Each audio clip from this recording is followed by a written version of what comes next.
Ethan did not understand why he was still breathing. By every rule of war, he should have been finished the moment the alien soldiers surrounded him. Yet the Queen had stopped them. Her violet eyes stayed locked on his, calm but unreadable. Then with a gesture, she ordered her soldiers to carry him. They lifted him roughly but did not strike him. Ethan gritted his teeth as pain shot through his leg. He was taken through the glowing forest and into the alien city. The towers he had seen earlier rose even taller up close, their dark stone veined with light. Strange banners fluttered above bridges, each carrying a symbol that looked like a claw wrapped around a star. The soldiers pushed him into a hall carved from the same black stone. The Queen entered behind him, her footsteps light, her crest glowing faintly in the torchlight. Ethan was forced to kneel, though his wounded leg made it unbearable. The Queen spoke in her own language, and one of her advisors stepped forward with a translation device. The words came out in broken but understandable English. "You are human," the device said. Ethan coughed, his throat dry. "Yeah, I'm human." The Queen tilted her head, studying him. Her soldiers hissed, clearly unhappy that he was still alive. Yet she raised her hand again, silencing them. "Enemy," she said finally. Ethan forced a weak laugh. "Depends on who you ask. My ship crashed. I didn't come here by choice." The room went silent. The soldiers looked at him as though he had spoken blasphemy. But the Queen's eyes narrowed, thoughtful. She stepped closer, lowering herself so she could see him better. "You fight, you live, wounded, but not broken." Her words were strange, but Ethan understood the meaning. She was curious that he had survived when logic said he should be dead. Days passed, and Ethan remained a prisoner in the alien palace. His wounds were treated, though not gently. Alien healers bound his leg with glowing resin and fed him bitter liquid that numbed his pain. The food they gave him was strange, soft, glowing fruit and meat that shimmered faintly under the light. It made his stomach uneasy at first, but hunger left him no choice. He was not kept in chains, but guards always stood at his door. Escape would be impossible. Yet he began to notice something strange. The Queen herself often came to see him. At first, she only observed in silence, her eyes fixed on him like she was trying to solve a puzzle. Ethan tried speaking to her, though her replies were short and broken. Still, each day, her visits grew longer. One night, as moonlight from the planet's twin moon spilled through the high windows, Ethan asked, "Why haven't you killed me?" The Queen was quiet for a long moment. Finally, she said, "You saved me." Ethan frowned. "What do you mean?" Her violet eyes shimmered. "In forest, arrow of traitor. You struck it aside." Ethan searched his memory. During the chaos when her soldiers found him, he did recall seeing one of them raise a weapon, not at him, but at her. In reflex, he had swung his bent piece of hull, knocking the weapon away. He hadn't thought about it since. "So that's why," he said softly. She nodded. "You bleed, but you protected. Strange." Ethan let out a breath. "I guess old habits die hard. Can't just watch someone get shot." The Queen's gaze softened for the first time. She leaned slightly closer, as if testing a fragile bond forming between them. The bond deepened days later, when danger struck inside the palace itself. Ethan was resting when shouts filled the halls. The guards rushed away, leaving his door unguarded. Moments later, he heard the clash of steel-like weapons and the hiss of alien voices. Then, footsteps approached. The door burst open. It was not the Queen's soldiers. These were rebels, aliens wearing cracked armor, their eyes burning with rage. One of them raised a weapon at Ethan. "The Queen protects the human," the translator device at his waist said. "Then the human dies with her." Ethan's instincts flared. He grabbed the only thing near him, a broken chair leg, and swung hard. The weapon flew from the rebel's hand. Pain shot through Ethan's wounded arm, but he kept fighting. He ducked as another tried to strike him, then shoved the chair leg into the alien's chest with all his strength. The rebels stumbled, surprised by his ferocity. Ethan knew he wouldn't last long, but before they could strike again, a sharp command echoed through the hall. The queen herself entered, surrounded by loyal guards. Her eyes blazed with fury. The rebels froze, realizing too late that their chance had failed. Her soldiers struck swiftly, disarming them. When silence fell, the queen turned to Ethan. He was breathing hard, sweat dripping down his face, his makeshift weapon splintered. "You fight, and for me," she said softly. Ethan gave a weak grin. Seemed like the right thing to do. The queen stepped closer, her expression unreadable. But there was no denying the faint tremor in her voice when she spoke again. "Strange human. You should be weak. Instead, you protect." Ethan sat back, exhausted. Guess that's just what humans do. From that night onward, everything changed. The queen no longer visited him as a prisoner. She spoke with him, asked him about humanity, about Earth, about how people could keep standing even when everything seemed lost. Ethan answered simply, telling her stories of his childhood, of humans rebuilding after disasters, of never giving up. The queen listened with quiet intensity. Her soldiers did not understand, but she did. She saw something in him that reminded her of what her people had lost, a fire, a stubborn will. And though she would never admit it aloud, she began to fear something she had not feared in centuries. She began to fear losing him. Ethan Cole never thought he would end up in space, holding a rifle that hummed with energy, fighting creatures he had only seen in news broadcasts. He was just 24, fresh out of a mechanic's workshop on Earth. When the Galactic Council declared that humans must join the war effort, his name had been pulled into the draft. The war had started months earlier, but humanity had tried to remain neutral. The galaxy was vast, filled with old empires, proud kingdoms, and ancient species that looked down on Earth as newcomers. But neutrality ended the moment a human colony near the rim was attacked without warning. Ships burned in orbit, cities turned to ash, and thousands died before any help arrived. Humanity finally raised its voice, and young men like Ethan were thrown into battles far from home. Now Ethan found himself strapped into a seat aboard the starship Resolute, his hands shaking as alarms screamed around him. The battle outside was chaos. Enemy ships, sleek insect-like vessels, moved in swarms, cutting through human formations with precision. The crew shouted over one another as the ship rattled from incoming fire. "Shields at 20%, someone yelled. Another voice. "We can't hold this line." The captain tried to stay calm, but his voice cracked. "All hands, brace for impact." A thunderous blast ripped through the ship, sending Ethan crashing against his harness. Lights died, smoke filled the air. He coughed hard, his lungs burning.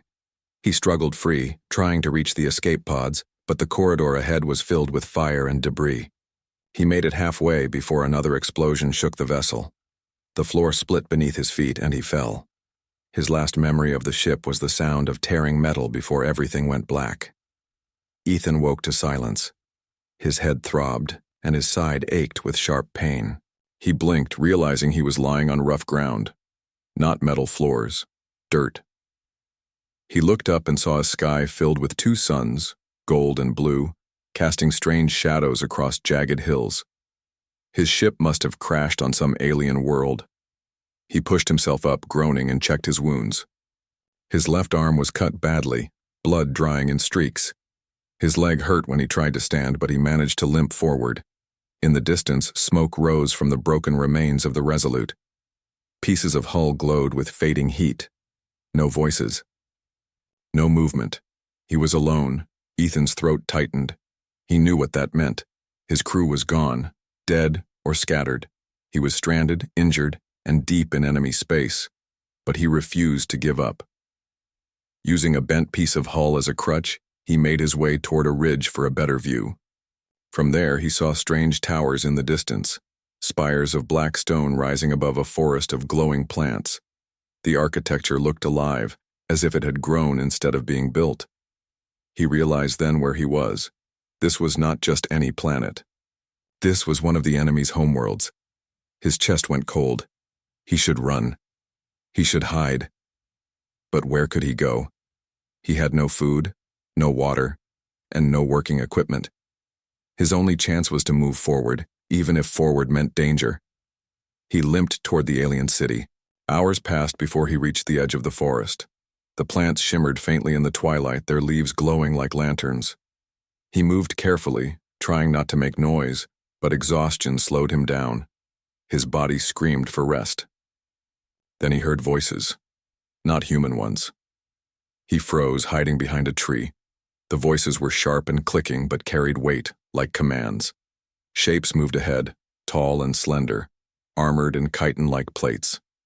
In the center of the group, carried in an ornate palanquin, was a figure unlike the rest. She was taller, her form elegant, her crown-like crest shimmering with silver veins. Her eyes glowed faintly violet, scanning the forest with quiet command. The soldiers bowed whenever she looked their way. Ethan realized with shock, this must be their ruler. Their queen. His chest tightened. If they found him, he would die. He should run, but his wounded leg gave him away. A dry branch cracked under his boot. The sound was small but sharp in the quiet night. The alien soldiers azed, their eyes narrowing. Days turned into nights and nights into days, but Ethan barely noticed the passage of time. The alien palace had become his strange home. The queen, Lysera, continued her visits, sometimes speaking, sometimes only watching him as he healed and recovered.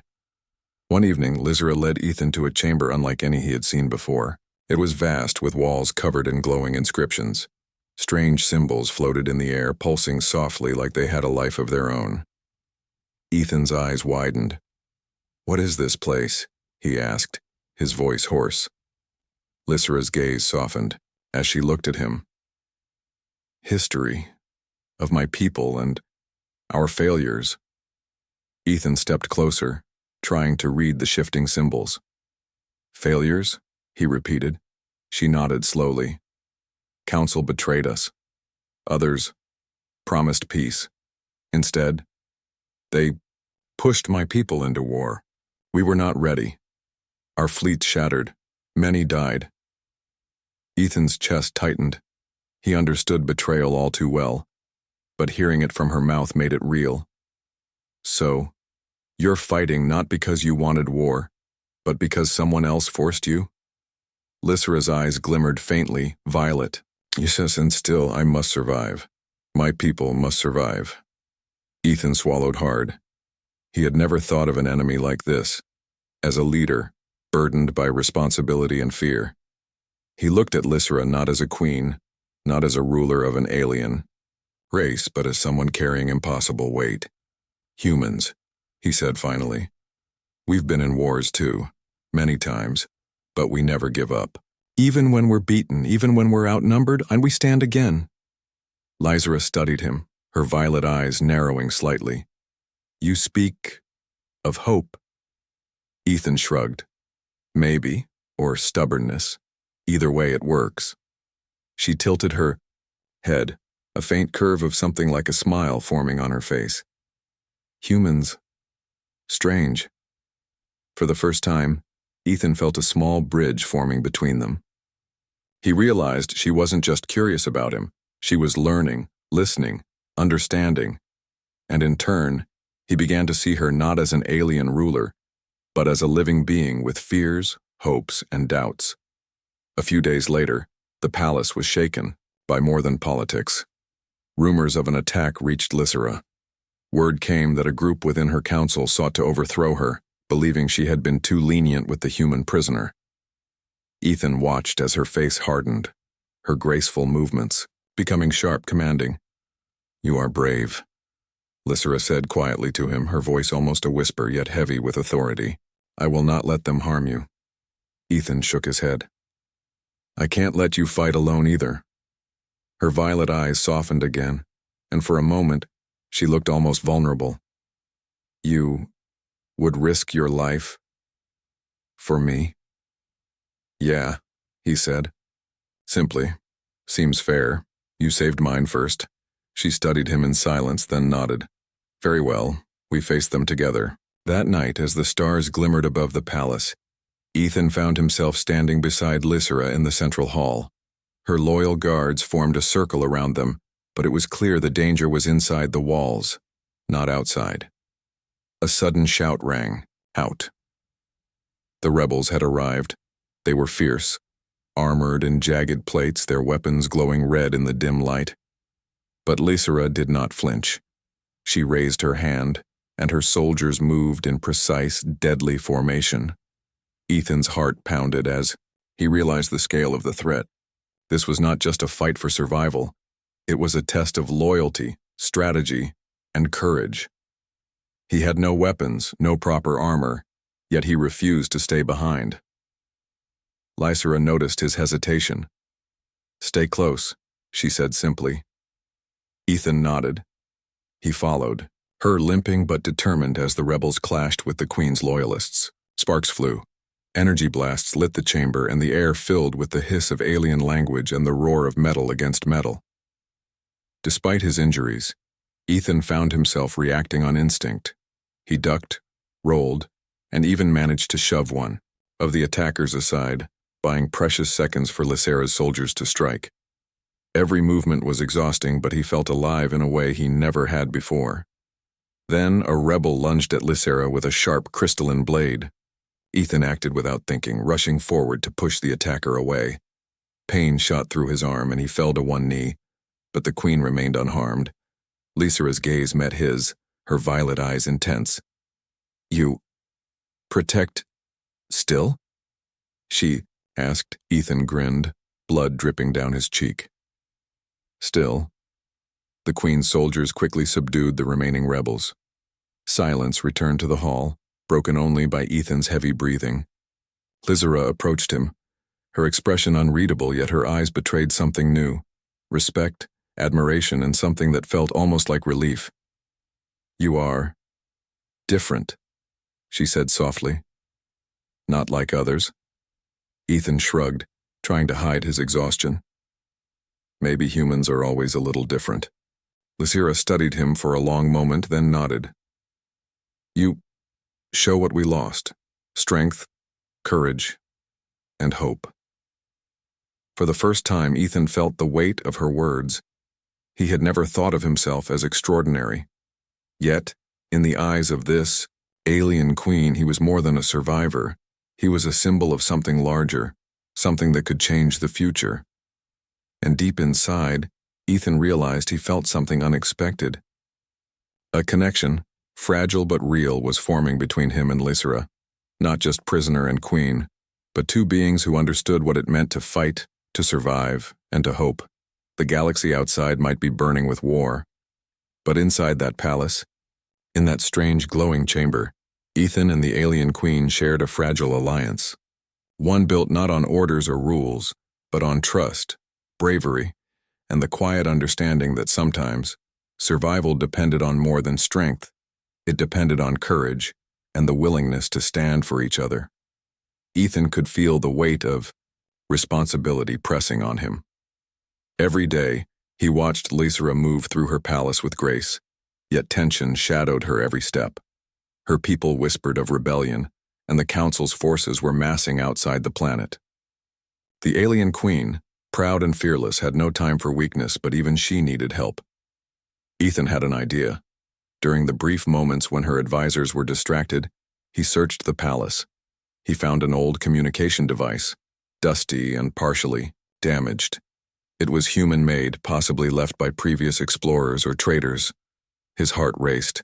It could work, but it needed repair.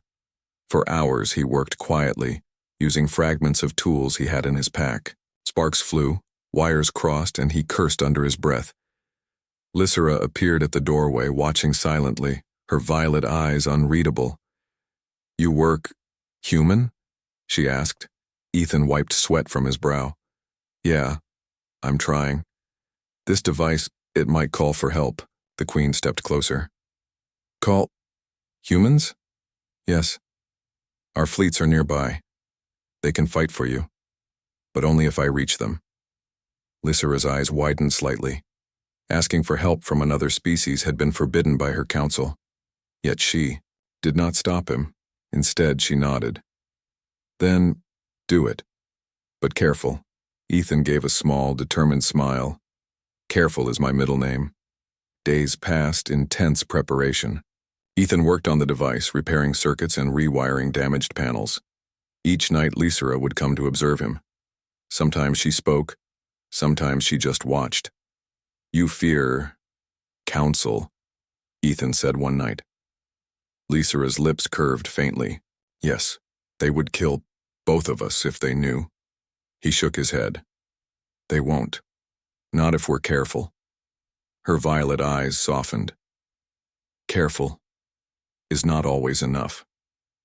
He looked into her eyes, feeling the trust she placed in him.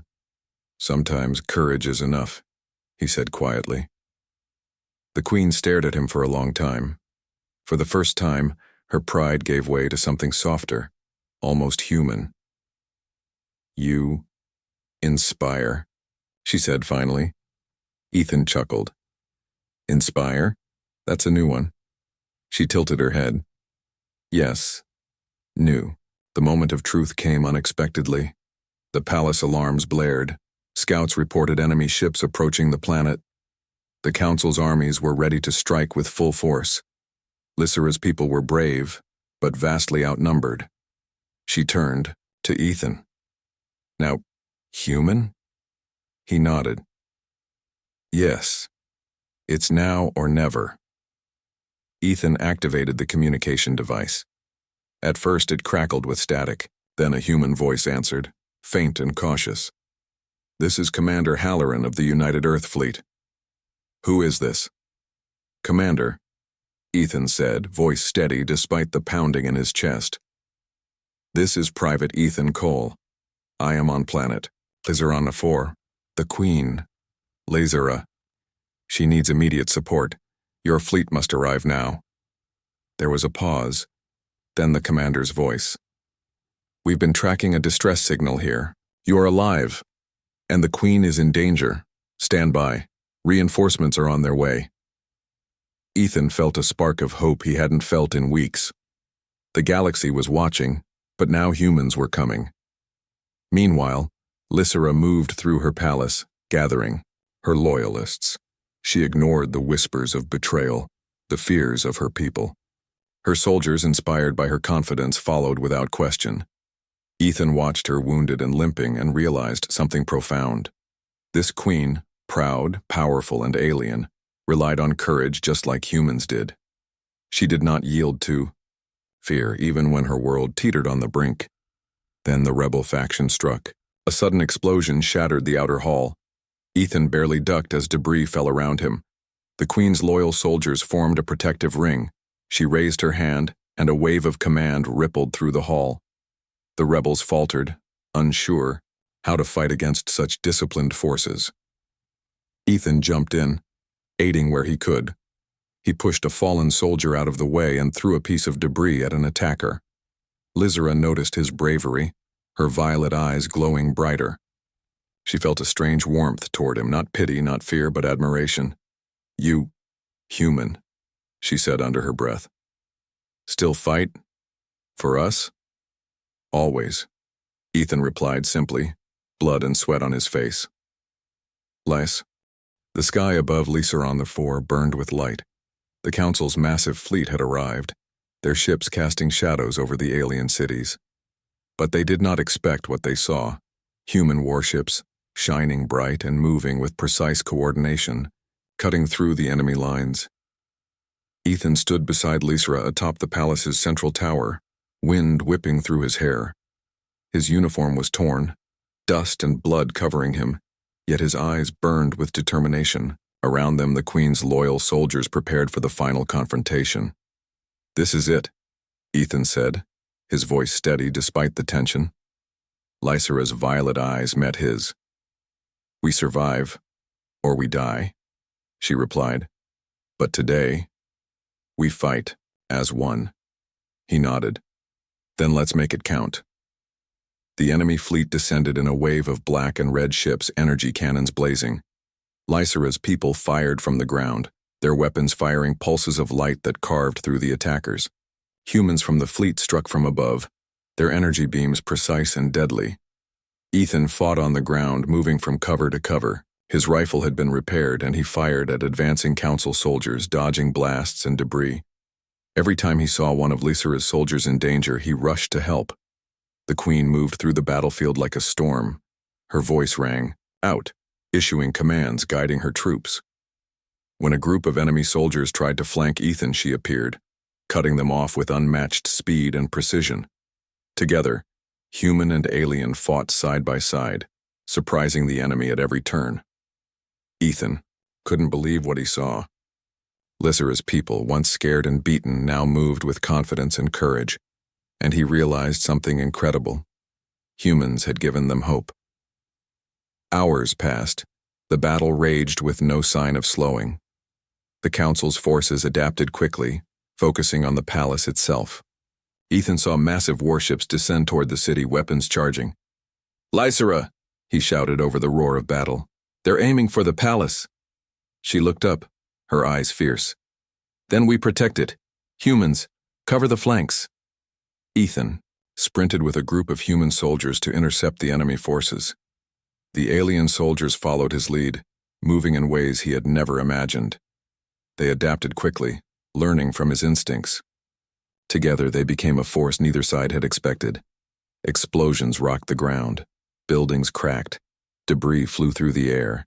Yet Ethan kept moving, helping the wounded, firing at the enemy, shouting orders where needed. He felt a strange unity with the Queen, two leaders of different species, standing shoulder to shoulder against impossible odds. Then came the moment Ethan feared most. A massive council warship descended almost directly above the palace, its main cannon charged, a brilliant beam of energy ready to destroy everything below. Ethan's heart raced. "We can't outrun it," he yelled. Lysira stepped beside him. "We don't run, we fight." The Queen raised her arms, and a pulse of energy shot from the palace, striking the enemy warship. It shuddered, but the cannon fired anyway, hitting the palace walls. The ground shook violently and Ethan was thrown to the floor. Dust filled his lungs and pain shot through his side. He struggled to stand, but Lysira reached for him, helping him to his feet. Her violet eyes locked on his. "Stay with me," she whispered, her voice trembling slightly. Ethan nodded. "I'm not leaving you." Together, they charged toward the warship's landing point, leading the final assault. Humans and alien soldiers moved as one, each attack carefully planned, each maneuver precise. Explosions lit the sky, beams of light crisscrossing like lightning. Finally, Ethan found an opening. He climbed onto the warship, dodging guards and energy blasts. With a well-aimed shot, he struck the control core. Sparks flew. The warship shook violently before crashing into the battlefield in a massive explosion. The enemy fleet faltered. Seeing their strongest ship destroyed, their confidence wavered. Human and alien forces pressed forward, driving the remaining council soldiers into retreat. Lysira's army, once on the brink of defeat, now surged with energy and hope. Ethan stood beside the Queen as the battlefield fell silent, the enemy ships retreating into the darkness of space. His uniform was torn, his body battered, yet he smiled despite the pain. Lysira's violet eyes met his. She took a step closer, her voice soft, almost personal. You saved my people. Saved my world." Ethan shook his head. "We saved it together." She studied him for a long moment, her expression unreadable. Then for the first time she smiled fully. A mixture of relief, pride, and something more. "You, human, are extraordinary." He laughed softly, though his voice was rough. "I'm just stubborn." Lysira stepped even closer, placing her hand lightly on his shoulder. "No, humans are not like that. You are special. Like none I have seen." Ethan's chest tightened. He realized then that their bond was deeper than survival, deeper than victory. In the chaos of war, they had found trust, respect, and something that neither species could ignore. Above them, the human fleet shone against the stars, a reminder that humanity had come to the aid of another species, and that courage, loyalty, and bravery could change the course of war. Ethan looked out over the battlefield, his mind racing. There would be more battles, more struggles. But for now, they had won. and the queen standing beside him showed him that even in the darkest moments hope could be found. As the twin suns of Lysaron IV set, casting long shadows over the city, Ethan and Lysera stood together. The galaxy watched in awe as two species, once enemies, now stood united. And in that moment Ethan realized something he had never expected. Survival was only the beginning. What mattered most was the courage to protect, the will to fight, and the bonds that could form even in the most unlikely places. The battlefield was quiet, but only for a moment. Smoke curled from broken towers, and the ground was scorched with energy blasts. The enemy fleet had retreated, yet danger still lingered. Ethan's body ached, his arm burned, his leg throbbed, and exhaustion weighed heavily on him. But he could not stop. Not while Lysera, the queen, still stood beside him. The Tiu. Victory had been hard won, but the council's forces were clever.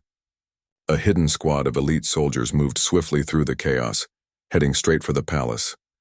They were fast, deadly, and determined to strike at the queen herself. Lysera sensed it first. Her violet eyes scanned the skies and the ground, narrowing. "They come," she whispered, her voice tense but calm. Ethan looked up. "Where?"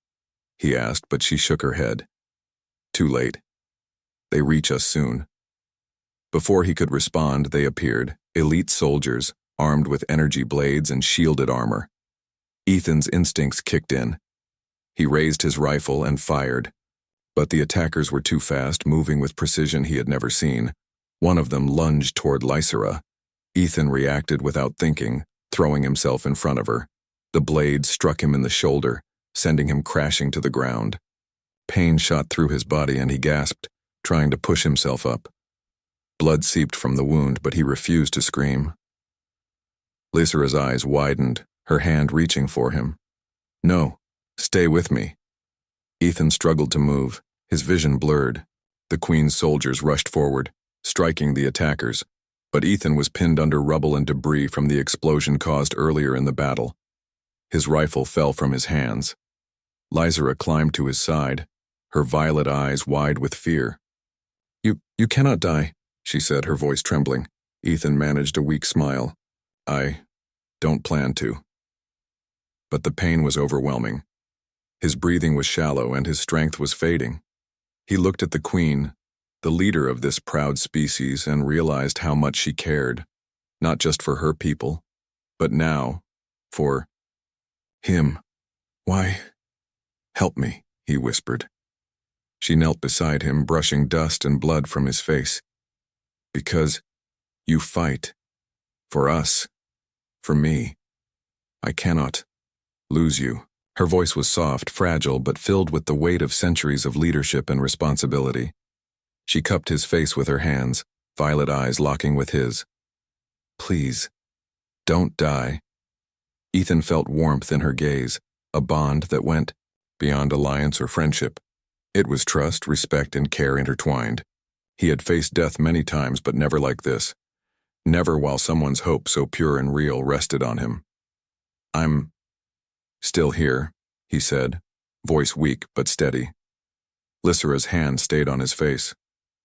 "Good. You must stay. The galaxy must see what we can do, together."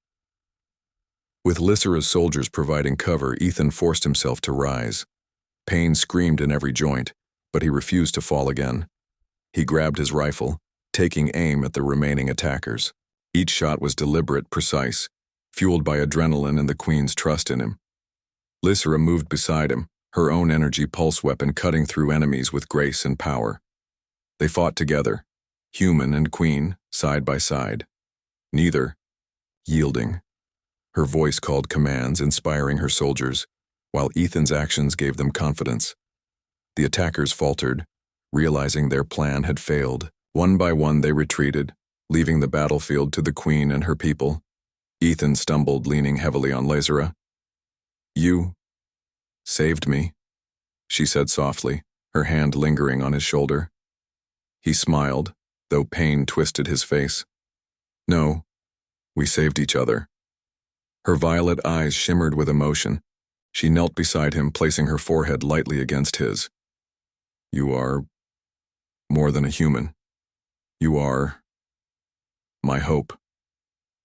Ethan felt his chest tighten. Words failed him, but he understood completely. In the chaos of war, amidst destruction and fear, a bond had formed, unbreakable, powerful, and real. The sun rose over Lissaron the Four, casting golden light across the city. Smoke,